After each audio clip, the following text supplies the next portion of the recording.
हे दोस्तों, कैसे हो आप सभी। तो दोस्तों, भारत सरकार ने 34 साल बाद अपनी शिक्षा नीति में सुधार किए हैं और क्या ये सुधार हैं इस वीडियो में हम जानने वाले हैं। क्योंकि नेशनल एजुकेशन पॉलिसी 2020 एक ऐसा टॉपिक बन गया है जो आपके आने वाले सिविल सर्विस एग्जाम में या फिर आपके स्टेट पीसीएस एग्जाम में एक जनरल स्टडी का इंपॉर्टेंट टॉपिक बन गया है। तो यदि आप इसके इंपॉर्टेंट हाईलाइट से वाकिफ नहीं होंगे और उनको पॉइंट वाइज नहीं समझोगे तो आप इसके ऊपर जो है क्वेश्चन नहीं लिख पाओगे। तो चलिए समझते हैं नेशनल एजुकेशन पॉलिसी 2020 की इंपॉर्टेंट हाईलाइट को पॉइंट वाइज समझेंगे, जिसकी वजह से आप ये एजुकेशन पॉलिसी आपकी समझ में आ जाए। तो चलिए इस वीडियो को शुरू करते हैं। तो यहाँ पे जो हमारी पहले एजुकेशन पॉलिसी आई थी दोस्तों, वो आज से 34 साल पहले आई थी, 1986 में आई थी। लेकिन 1992 में 6 साल बाद इसके अंदर कुछ रिफॉर्म्स किए गए थे। लेकिन अब जो नई एजुकेशन पॉलिसी है वो हमारी 1986 के बाद यानी कि 34 साल बाद आई है। क्या इसके मुख्य बिंदु हैं वो जान लेते हैं। सबसे पहले हम स्कूल एजुकेशन के क्षेत्र में बात करते हैं। ठीक है, तो सबसे पहला पॉइंट यहाँ पे लिखा गया है, new policy aim for universalisation of education from pre school to secondary level with 100% gross enrollment ratio in school education by 2030।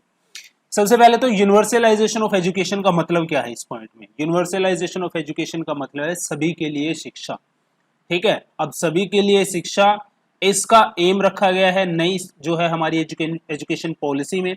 कब से कब तक? प्री स्कूल से लेके सेकेंडरी लेवल तक। ठीक है, तो प्री स्कूल से लेके सेकेंडरी लेवल तक का लक्ष्य रखा गया है सभी के लिए शिक्षा, जो हमारी नई शिक्षा नीति आई है। और ये कह रही है कि 100% gross enrolment ratio in school education. Gross enrolment ratio क्या होता है? सबसे पहले तो आपको यही पता होना चाहिए, तभी इस पॉइंट को आप समझ पाओगे। ग्रोस एनरोलमेंट होता रेशो होता है कि किसी क्षेत्र में जो नंबर ऑफ चिल्ड्रन अवेलेबल है उसमें से कितने नंबर ऑफ चिल्ड्रन ऐसे हैं जिनको एजुकेशन मिलती है, जो एजुकेशन एसेस कर पाते हैं। सो वो जो रेशियो निकल के आता है टोटल नंबर ऑफ स्टूडेंट और total number of student engage in education, उसको बोलते हैं ग्रोस एनरोलमेंट रेशियो। ठीक है, सो ये ग्रोस एनरोलमेंट रेशियो को अब 100% करने का लक्ष्य रखा गया है हमारी नई शिक्षा नीति में वर्ष 2030 तक। ठीक है, अब new education policy will bring 2 crore out of school children back into mainstream through open schooling system। open schooling system मेरे को आपको बताने की जरूरत नहीं है कि open schooling system क्या होता है। तो open schooling system के जरिए नई शिक्षा नीति के तहत 2 करोड़ बच्चों को, ठीक है, पुनः शिक्षा प्रदान की जाएगी। ऐसा नेशनल एजुकेशन पॉलिसी 2020 में लक्ष्य रखा गया है। पहले जो हमारा 10+2 सिस्टम हुआ करता था, अब इसको खत्म कर दिया गया है इस सिस्टम को, और इसकी जगह एक नया सिस्टम इंट्रोड्यूस किया गया है। तो ये पॉइंट हम समझते हैं, ये क्या कहता है, the current 10+2 system to be replaced by a new 5+3+3+4 curricular structure corresponding to age 3, 8, 8, 11, 11, 14, 14, 18। So जो पहले हमारा 10+2 सिस्टम हुआ करता था उसको अब खत्म कर दिया गया है और इसकी जगह पे एक नया स्ट्रक्चर लाया गया है, वो है आपका 5+3+3+4। ठीक है, ये 5, 3, 3, 4 क्या है? 5, 3, 3, 4 दरअसल दोस्तों हमारी जो एज का गैप है, पहले जो 5 साल हैं वो हमारी उम्र 3 से लेकर जो 8 साल का पीरियड होता है उसको दर्शाता है। अगले जो 3 साल हैं वो हमारी 8 से लेकर 11 तक की जो उम्र होती है उसको दर्शाता है, और अगले जो 3 साल हैं आपको वो 11 से 14 तक की उम्र की जो है हमारी उसको दर्शाता है, और अगले जो 4 साल हैं वो 14 से लेकर 18 साल तक की उम्र का हमको दर्शाता है। ठीक है, आगे लिखते हैं इस पॉइंट में, this will bring the hitherto uncovered age group of 3-6 year under school curriculum which has been recognized globally as crucial stage for development of mental facilities of a child. The new system will have 12 year of schooling with 3 year of anganwadi preschool. इसमें कहा गया है पहले जो ये period था 3 से लेके 6 साल तक की उम्र का जो पीरियड होता है बच्चों का, ठीक है, वो पहले कवर नहीं था, लेकिन अब इसको कवर किया गया है, क्योंकि ऐसा माना जाता है कि ये एक क्रूशियल पीरियड होता है। कोई भी एक ऐसा स्टूडेंट होता है उसकी लाइफ का 3 से 6 साल तक का जो पीरियड होता है ना, वो बहुत ही क्रूशियल पीरियड माना जाता है। ठीक है, उसकी मेंटल फैसिलिटी को लेकर। ठीक है, तो ये एक स्टेज ऑफ डेवलपमेंट होती है जब बच्चे की मेंटल फैसिलिटी डेवलप होती है स्टेज के अंदर। तो इसको भी इस करिकुलम में जो है लिया गया है और इस नए सिस्टम के अकॉर्डिंग क्या है, 12 साल के स्कूलिंग सिस्टम को इंट्रोड्यूस किया गया है। इस 12 साल के स्कूलिंग सिस्टम में 3 साल का जो पहले 3 साल होंगे उसमें प्री स्कूलिंग और आंगनवाड़ी को लिया गया है। यानी कि जो स्टूडेंट आंगनवाड़ी और प्री स्कूलिंग करते हैं, ठीक है, तो पहले 3 साल उसमें इंक्लूड किए गए हैं 12 साल में। अब बात करते हैं अगला पॉइंट क्या कहता है। अगला पॉइंट कहता है emphasise on foundational literacy and numeracy, no rigid separation between academic stream, extracurricular, vocational stream in school, vocational education to start from class 6 with internship। ठीक है, तो अगला पॉइंट ये क्या कहता है कि जो फाउंडेशनल लिटरेसी और न्यूमरेसी है, फाउंडेशनल लिटरेसी क्या होती है, सबसे पहले आपको पता होना चाहिए। फाउंडेशनल लिटरेसी होती है जब एक बच्चा जो है आसानी से जो है वर्ड को, शब्दों को समझने लगता है, बोलने लगता है, तो उसको फाउंडेशनल लिटरेसी कहते हैं। हर एक लेटर को वो जानने लगता है और उसको लेटर को पढ़कर वर्ड का फॉर्मेशन वो प्रोनाउंस करने लगता है, समझने लगता है, उसे हम फाउंडेशनल लिटरेसी कहते हैं। और फाउंडेशनल न्यूमरेसी होता है जब जो है स्टूडेंट नंबरों की पहचान करने लग जाता है, तो उसको हम फाउंडेशनल न्यूमरेसी बोलते हैं। आगे लिखते हैं इस पॉइंट में कि वोकेशनल एजुकेशन स्टार्ट करी जाएगी क्लास 6 से। ठीक है, वोकेशनल एजुकेशन आप सभी जानते हैं जिसमें आपको जो है बेसिक जो होती है टेक्निकल एजुकेशन उसकी ट्रेनिंग दी जाती है ताकि आप एक जो है अपना खुद का व्यवसाय कर सकें या फिर साथ के साथ कोई आप ऐसा स्किल काम कर सकें जैसे कि कारपेंटर हो गया, टेक्नीशियंस हो गया। ठीक है, तो ऐसी वोकेशनल एजुकेशन जो होगी अब वो क्लास 6 से ही दी जाएगी। ठीक है, तो क्लास 6 से ही अब जो है हमको वोकेशनल एजुकेशन मिलनी शुरू हो जाएगी, जो कि एक बहुत बड़ा कदम है। उसके बाद आगे लिखते हैं पॉइंट में teaching up to at least grade 5 to be in mother tongue regional language, no language will impose on any student. आगे पॉइंट में लिखते हैं कि 5वीं क्लास तक जो स्टूडेंट होगा उसको उसकी मदर टंग में या फिर जो उस क्षेत्र की रीजनल लैंग्वेज होगी उसमें उसको पढ़ाई करनी होगी। इसके अलावा कोई भी दूसरी लैंग्वेज, कोई भी फॉरेन लैंग्वेज उस बच्चे के ऊपर नहीं थोपी जाएगी। ठीक है, अगला point assessment reform with 360 degree holistic progress card tracking student progress for achieving learning outcome. तो ये पॉइंट क्या कहता है, देखिए अभी भारत में जो प्रोग्रेस रिपोर्ट स्टूडेंट्स की बनाई जाती है उसमें स्टूडेंट की असेसमेंट और इंटर्नशिप जो होती है, मार्क्स वगैरह उसके आते हैं, उसके आधार पे बनाई जाएगी। लेकिन अब इस प्रोग्रेस रिपोर्ट को जो है रिप्लेस किया गया है 360 डिग्री होलिस्टिक प्रोग्रेस कार्ड से, जिसमें बच्चे के द्वारा गेन किए गए स्किल्स को भी जो है इसमें इंक्लूड किया जाएगा और 360 डिग्री होलिस्टिक प्रोग्रेस कार्ड इसको कहा गया है। ठीक है, आगे लिखते हैं a new and comprehensive national curriculum framework for teacher education, ठीक है, will be formulated bye NCT in consultation with NCERT. 2021 तक, ठीक है, एक national curriculum framework for teacher education जिसकी शॉर्ट फॉर्म है एनसीएफटी 2021 तक बनाया जाएगा।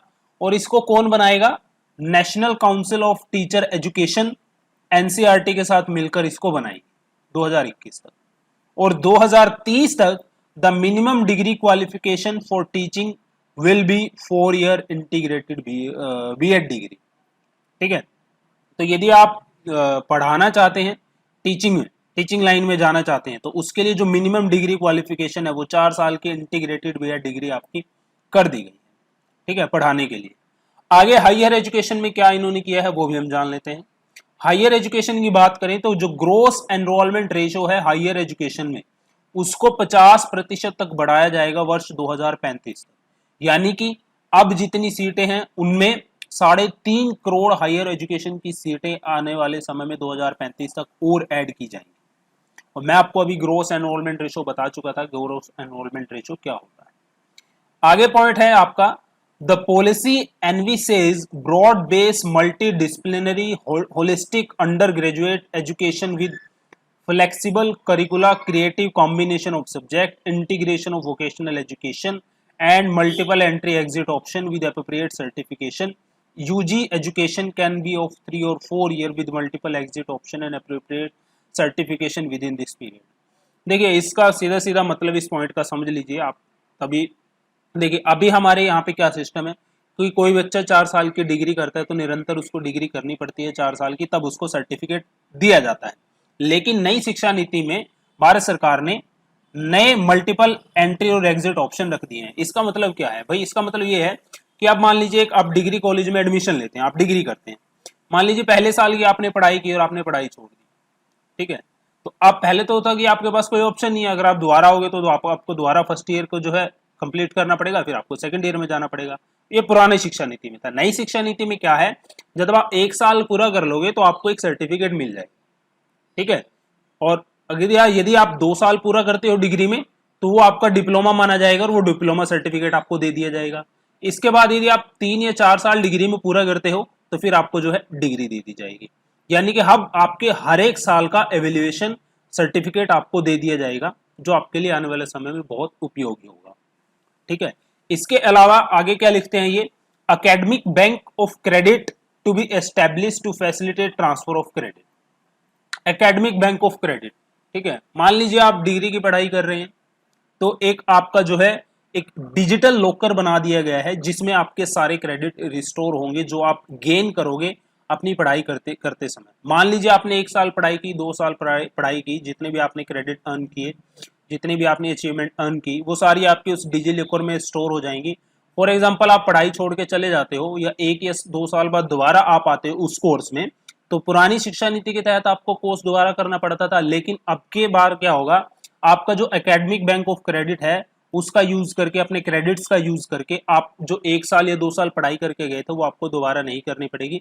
नेक्स्ट इन क्रेडिट्स का यूज करके आप जो है अपनी पढ़ाई थर्ड ईयर से शुरू कर सकते हैं, ठीक है। आगे है आपका multidisciplinary education and research university at par with IIT and IIM to be set up as models of best multidisciplinary education of global standard in the country. So Bharat में और मल्टीडिसिप्लिनरी एजुकेशन रिसर्च यूनिवर्सिटी बनाई जाएंगी, ठीक है। कैसे, किसके आधार पर? अभी जैसे IIT और हमारे देश में IIM है, इन्हीं के आधार पर, और उनका स्टैंडर्ड क्या रखा जाएगा, जो ग्लोबल स्टैंडर्ड होता है मल्टीडिसिप्लिनरी एजुकेशन यूनिवर्सिटी का, वो स्टैंडर्ड इसमें अपनाया जाएगा। अगले पॉइंट में लिखते हैं, The National Research Foundation will be created as an apex body for fostering a strong research and cultural building research capacity across higher education. तो हायर एजुकेशन में रिसर्च को बढ़ावा देने के लिए नेशनल रिसर्च फाउंडेशन बनाया जाएगा। अगला पॉइंट लिखते हैं, higher education commission of India will be set up as single overarching umbrella body for the entire higher education. भाई हमारे देश में पूरी हायर एजुकेशन के लिए एक सिंगल अम्ब्रेला बॉडी बनाई गई है जिसका नाम है higher education commission of India. इसको आने वाले समय में सेटअप किया जाएगा, ठीक है। लेकिन इसके अंदर, इस कमीशन के अंदर मेडिकल और लीगल एजुकेशन को शामिल नहीं किया गया है। देखिए, जो higher education commission of India है इसके 4 पार्ट होंगे। पहला पार्ट है इसका national higher education regulatory council, जो कि रेगुलेशन करेगा, ठीक है। एक है इसका जनरल एजुकेशन काउंसिल, जो कि आपका स्टैंडर्ड सेटिंग करेगा हायर एजुकेशन के लिए। एक है आपका हायर एजुकेशन ग्रांट काउंसिल, जो कि फंडिंग वगैरह प्रोवाइड करेगा हायर एजुकेशन के लिए। और चौथा है आपका नेशनल एक्रेडिटेशन काउंसिल, जो कि मान्यता का प्रदान करने का काम करेगा, ठीक है। आगे लिखते हैं, affiliation of college is to be phase out in 15 years and a stage wise mechanism is to be establish for grading autonomy to college over a period of time, ठीक है। अब जो मान्यता का सिस्टम है, ठीक है, उसके लिए कॉलेजों के लिए एक नया मैकेनिज्म तैयार किया जाएगा और ये सरकार ये बढ़ावा देगी कि आने वाले समय में, ठीक है, it is envisages that every college would develop into either an autonomous degree granting college or a constituent college of a university। तो ये प्रयास नई शिक्षा नीति के तहत किए जाएंगे कि अभी जो डिग्री कॉलेज हैं या तो वो ऑटोनोमस डिग्री ग्रांटिंग कॉलेज बने, ठीक है, या फिर वो एक कंस्टिट्यूएंट कॉलेज बने किसी यूनिवर्सिटी की जो डिग्री प्रदान करते हैं। और जो मान्यता प्रदान करने की प्रक्रिया है वो एक जो है स्टेज वाइज मैकेनिज्म की होगी, 15 साल। इसके अलावा और कौन कौन से चेंजेस जो है नेशनल एजुकेशन पॉलिसी के तहत किए गए हैं वो भी हम देख लेते हैं। सबसे important point, N autonomous body national education technology forum will be created to provide a platform for free exchange of idea on the use of technology to enhance learning, assessment, planning and administration. So free exchange of idea, use of technology, ठीक है, इस चीज के लिए एक नया platform बनाया गया है, नेशनल एजुकेशन टेक्नोलॉजी फोरम, ठीक है, जो कि एक प्लेटफॉर्म होगा जहां पे आप अपने जो आइडियाज हैं नई टेक्नोलॉजी को बढ़ावा देने के लिए वहां पे आप एक्सचेंज कर सकते हैं, ठीक है। असेसमेंट, प्लानिंग, एडमिनिस्ट्रेशन से रिलेटेड जितने भी आपके आइडियाज हैं या कोई भी टेक्नोलॉजी है वो आदान प्रदान जो है आप यहाँ पे कर सकते हैं नेशनल एजुकेशन टेक्नोलॉजी फोरम पर। National education policy two 2020 emphasize setting up gender inclusion fund, special education zone for disadvantaged region and group. So national education policy 2020 के तहत जेंडर इंक्लूजन फंड स्थापित किया जाएगा, स्पेशल एजुकेशन जोन बनाए जाएंगे, ठीक है। आगे लिखते हैं, new policy promote multilingualism in both school and higher education, national institute for Pali, Persian and Prakrit, Indian institute of translation and interpretation to be set up. So नई पॉलिसी के अकॉर्डिंग जो है मल्टीलिंग्विज्म को बढ़ावा दिया जाएगा स्कूल और हायर एजुकेशन क्षेत्र में, साथ के साथ नेशनल इंस्टीट्यूट बनाए जाएंगे पल्ली लैंग्वेज, पर्शियन लैंग्वेज और प्रकृत के लिए। इसके अलावा Indian institute of translation and interpretation भी बनाया जाएगा। इसके अलावा सबसे इंपॉर्टेंट पॉइंट आपका है, the centre and the state will work together to increase the public investment in education sector by to reach 6% of GDP as at the earliest. So ये लिखते हैं कि जो सेंटर और स्टेट के प्रयास होंगे कि जो एजुकेशन सेक्टर है उसमें जो इन्वेस्टमेंट है, ठीक है, उसका लक्ष्य रखा गया है 6% ऑफ जीडीपी, और ये जितना जल्दी हो सके ये सेंटर और स्टेट मिलकर इसको हासिल करने की कोशिश करेंगे इस लक्ष्य को। इसके अलावा और क्या क्या बदलाव किए गए हैं, तो नई एजुकेशन पॉलिसी के तहत मैं आपको बता देता हूं, हमारे यहाँ पे एक मंत्रालय है एचआरडी मंत्रालय, ह्यूमन रिसोर्स डेवलपमेंट, अब उसको जो है शिक्षा मंत्रालय के नाम से जाना जाएगा। सो मानव संसाधन मंत्रालय है जो आपका, जिसको हिंदी इंग्लिश में ह्यूमन रिसोर्स डेवलपमेंट कहते हैं, सो इसको अब शिक्षा मंत्रालय के नाम से जाना जाएगा। दरअसल इस मंत्रालय का नाम पहले शिक्षा मंत्रालय ही था, लेकिन बाद में 1985 में इसका नाम बदल के जो है मानव संसाधन मंत्रालय ह्यूमन रिसोर्स डेवलपमेंट कर दिया गया था, ठीक है। सो ये कुछ इंपॉर्टेंट हाईलाइट है हमारी नई एजुकेशन पॉलिसी की, और आई होप ये वीडियो आपको अच्छी लगी होगी। अच्छी लगी है तो प्लीज़ इसको लाइक कर दीजिए और चैनल जरूर सब्सक्राइब कर लीजिए। मिलता हूँ आपसे नेक्स्ट वीडियो में नए टॉपिक के साथ, तब तक के लिए बाय बाय।